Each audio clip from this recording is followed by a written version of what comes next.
Senator Manchin is from the second poorest, if not the poorest state in the nation. They are completely dependent on government, and they have not created a society in which the private sector feels a responsibility for the wretchedness in which it allows its citizens to live, from coal mining and all these destructive natures, the destructions to nature, pollution of their creeks. These people live in utter hell in that part of Appalachia, Senator Manchin's state.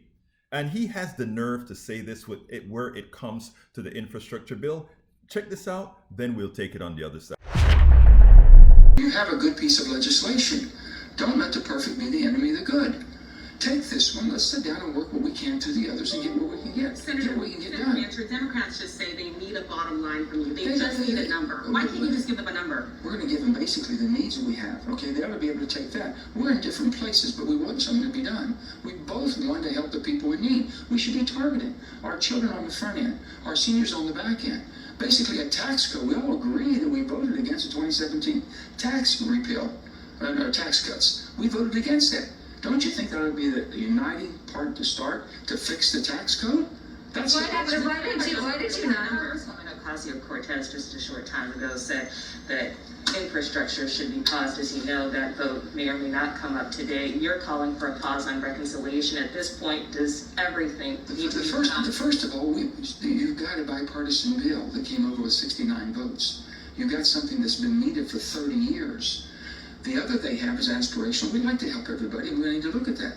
The reason I asked for a pause, I'm still concerned about inflation. I'm still concerned. Right now, the dollar store, I don't know if you saw that today, the breaking news on that, the dollar store is not going to be the dollar anymore. It's going to be $1.25, $1.50. An awful lot of people in West Virginia that shop at the dollar stores. That's an increase, a lot. So we're just saying, listen, let's do what we can do. There's a lot of good things we can do. And then next year, if they want to come back and do even... That vote goes down today. Well, if the vote goes down today, they voted it down. I voted for it. They have to go back and explain. I don't think we need bridges fixed in my state. I don't think we need roads fixed. I don't think we need internet, water, sewer, rail, transportation. We need all that in West Virginia. So I voted for it. If they can explain it. What happens to negotiations today if bipartisan infrastructure does not pass the House or does not come up? It makes it more challenging. I'm rational. I want to work and talk with people, but the bottom line is it makes it very hard because then people get more dug in, and you don't need to.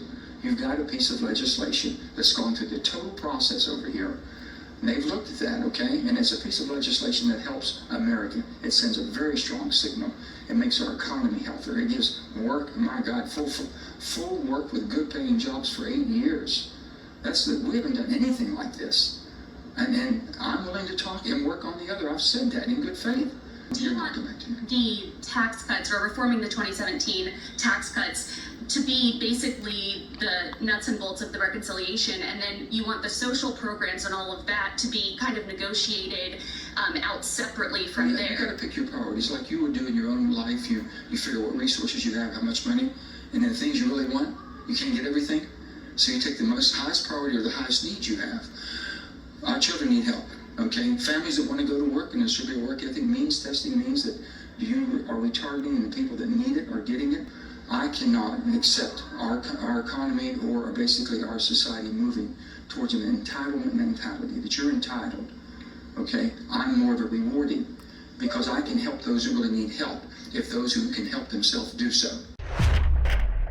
First of all, aspirational. Is it aspirational to provide assistance to a woman or a woman who in this society happens to be the major caretaker and have to find somewhere to put their kids so they can get a job that pays them a livable wage? Is it aspirational that in a state like West Virginia that you try to get your state more educated so that they can have jobs that make them not have to shop at a dollar store? Is it aspirational to ask all these questions that talk about the social being, that talks about humanity, but you're ready to build bridges? But you're ready to do all these things. And if women are the major caretakers of children and can't find somewhere to put them that's reasonable, that means as well that all these things you're talking about, infrastructure, simply goes to who? A certain kind of men.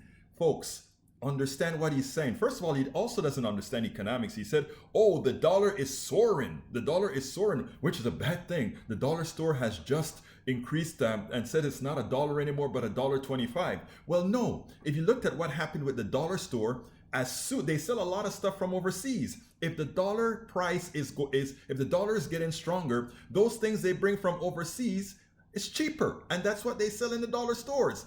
And they are still saying, oh, we are going to make it $1.25. You know what happened on the stock market as soon as they announced that? Dollar store stock soared. Yet another way of screwing the middle class and the poor. And then you try to tell them that is because of inflation. Folks, understand how we are constantly being played. It's an entitlement society, but it's not the entitlement of the middle class. It's not the entitlement of the poor. It's the entitlement of the rich. It's the entitlement of the corporation. It's the entitlement of those who pay no taxes. We spend a lot of time deconstructing the news, trying to parse it into a form that everybody can understand. We try to find those little nitpicks where it flies above the fray, etc.